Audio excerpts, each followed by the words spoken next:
6 फरवरी 2014 Finland के 5 diverse Norway के एक खतरनाक और गहरे गार में गोता लगाने के लिए तैयार थे।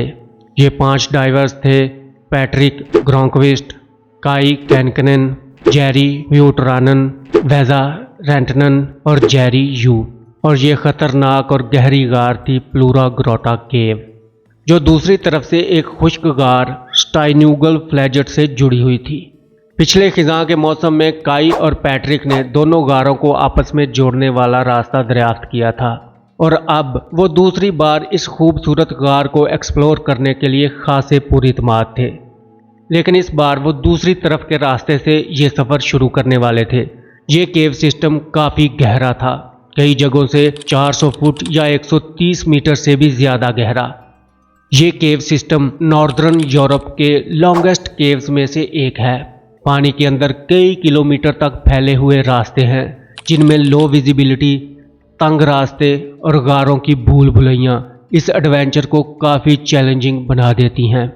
ये 5 अफराद जेरी ह्यूटरानन की वैन में सफ़र कर रहे थे और इस वैन के पीछे एक सामान से भरा हुआ ट्रेलर भी बंधा हुआ था, जिसमें इनके इस एडवेंचर से रिलेटेड तमाम ज़रूरी चीज़ें मौजूद थीं, जैसे snow mobile, diving cylinders, under water scooters और छोटे मोटे टूल्स वगैरह।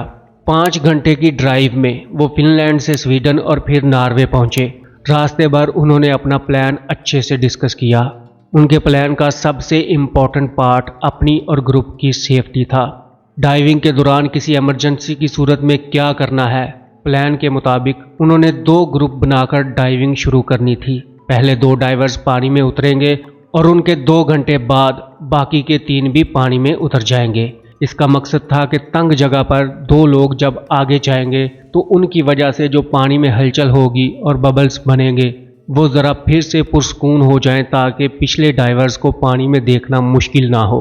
अगर सब कुछ प्लान के मुताबिक चलता रहा तो उनकी ये डाइव 5 घंटे में ख़त्म हो जाएगी। वो प्लूरा गार के करीब एक फार्म पर रात को रुके, आराम किया और अगले दिन डाइव करने के लिए पहुंच गए। 130 मीटर या उससे ज़्यादा गहराई में डाइविंग करने को टेक्निकल डाइविंग समझा जाता है और इसके लिए स्पेशल ट्रेनिंग की ज़रूरत होती है। वो सब जिम्मेदार डाइवर्स थे। उनमें से हर एक तजर्बाकार सर्टिफाइड CCR फुल केव डाइवर था और इंटरनेशनल स्टैंडर्ड्स के मुताबिक इस खतरनाक डाइव के लिए पूरी तरह क्वालिफाइड थे। लेकिन अपनी पूरी तैयारी, एक्सपीरियंस और ट्रेनिंग के बावजूद ये चैलेंजिंग डाइव बहुत जल्द उनके लिए एक डरावना ख्वाब साबित होने वाली थी, जिसका उन्हें कोई अंदाज़ा नहीं था। जब वो सोकर उठे तो दर्जा हरारत -3 डिग्री सेल्सियस था। इस जमा देने वाली ठंड के बावजूद वो अपने प्लान के मुताबिक चलते हुए जमी हुई प्लूरा लेक के ऊपर थे और वाटरप्रूफ ड्राई सूट पहने उन्होंने अपना सामान एक बार फिर चेक किया और फिर उन्होंने बर्फ़ की मोटी तह में एक ट्रायंगल शेप का सुराख बनाया और 2 डाइवर्स पैट्रिक ग्रोंकविस्ट और जेरी ह्यूटरानन प्लूरा लेक के यखबस्ता पानी में उतर गए। बर्फ़ की तह के नीचे पानी क्रिस्टल क्लियर था, तो उन्होंने अपने डाइविंग गियर को फाइनल चेक किया और डाइव शुरू हो गई। बाकी 3 डाइवर्स वेजा, काई और जेरी यू काफ़ी खुश और एक्साइटेड थे इस डाइव को लेकर। उन्होंने 2 घंटे इंतज़ार किया और फिर वो तीनों भी पानी में उतर गए। ज़्यादातर शौकिया डाइवर्स 30 मिनट से 1 घंटे की डाइव करते हैं और 30 मीटर गहराई के आसपास रहते हैं। लेकिन स्टाइन्यूगल फ्लैजेट की ये डाइव वाटर स्कूटर की मदद के साथ 130 मीटर से ज़्यादा की गहराई में 5 घंटे लंबी होने वाली थी। पैट्रिक ग्रोंकविस्ट का कहना था, गहरा हिस्सा बहुत ही मुश्किल है। जमा देने वाला पानी, तंग और गहरी सुरंगें, ये दुनिया का सबसे गहरा संप है जिसमें डाइव किया गया है। पैट्रिक और जेरी ह्यूटरानन ने अपने वाटर स्कूटर स्टार्ट किए और नीचे जाने लगे।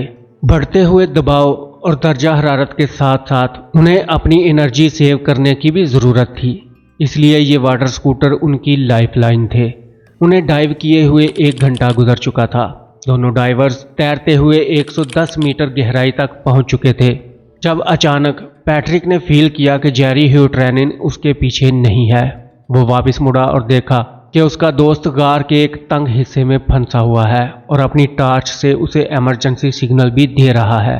उसने पास जाकर देखा, उसके डाइविंग इक्विपमेंट की एक डोरी उस तंग जगह में दो पत्थरों के बीच फंस गई थी और जेरी ह्यू ट्रेनिन पैनिक होकर अपने आप को आज़ाद कराने की कोशिश कर रहा था। ये बहुत खतरनाक था। इस तरह उसका सांस तेज चलने लगता और कार्बन डाइऑक्साइड ज्यादा मिकदार में उसके खून में शामिल होने लगती। गुजरने वाला हर सेकंड कीमती था।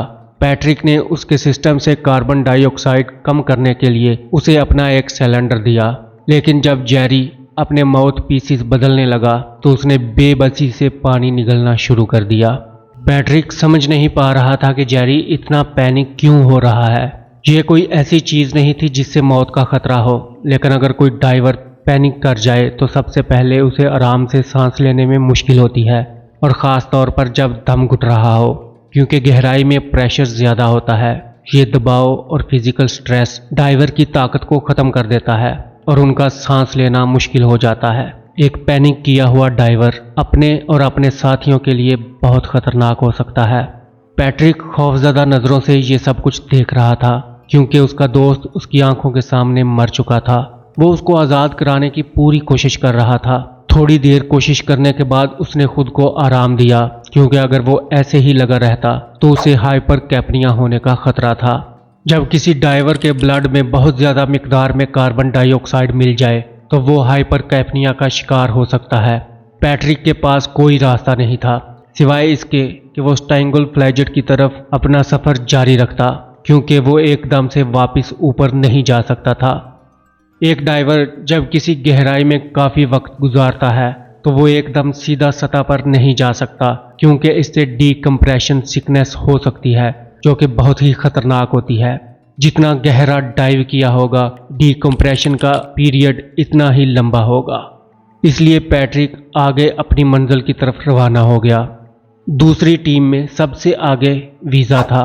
वो जब वहां पहुंचा तो देखा उसका एक दोस्त इस तंग जगह में फंसकर मर चुका है और उसका जिस्म उसके रास्ते को रोक रहा था। उसके पास दो ऑप्शन थे, इस मुर्दा डाइवर को क्रॉस करके आगे जाए या वापस चला जाए।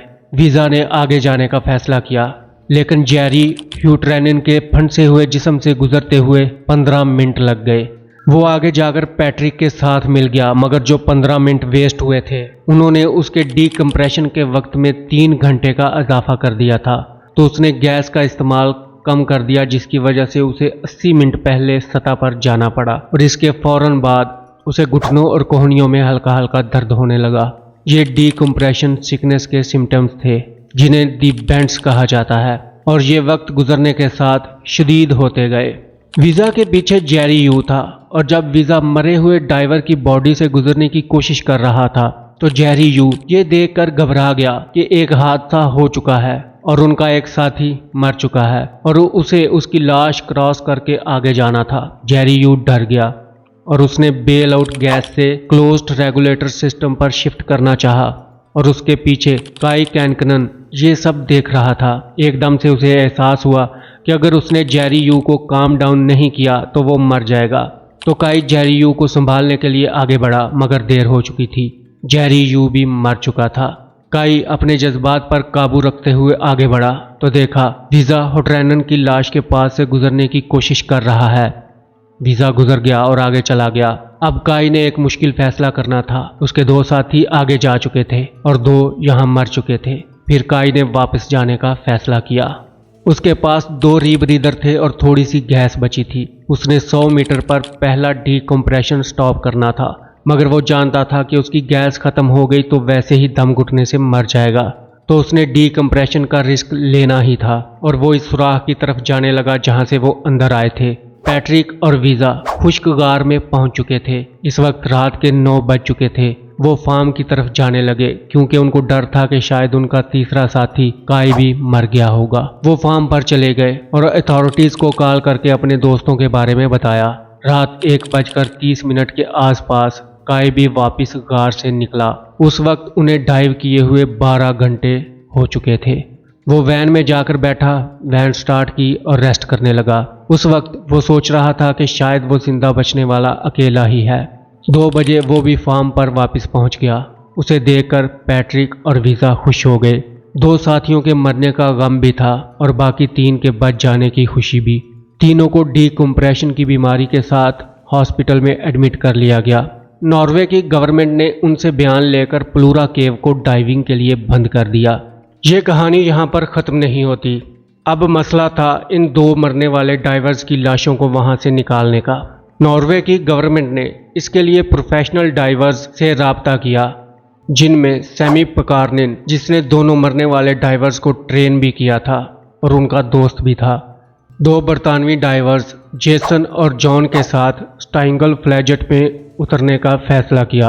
हादसे की जगह का सर्वे करने के बाद उन्हें पता चला कि हुटरैनन का जिस्म अभी तक वहां बुरी तरह फंसा हुआ है और उसने दूसरे डाइवर तक पहुंचने का रास्ता भी रोका हुआ है और इस तरफ से उसको आसानी से आज़ाद नहीं कराया जा सकता और दूसरी तरफ से जाना भी इंतहाई खतरनाक था।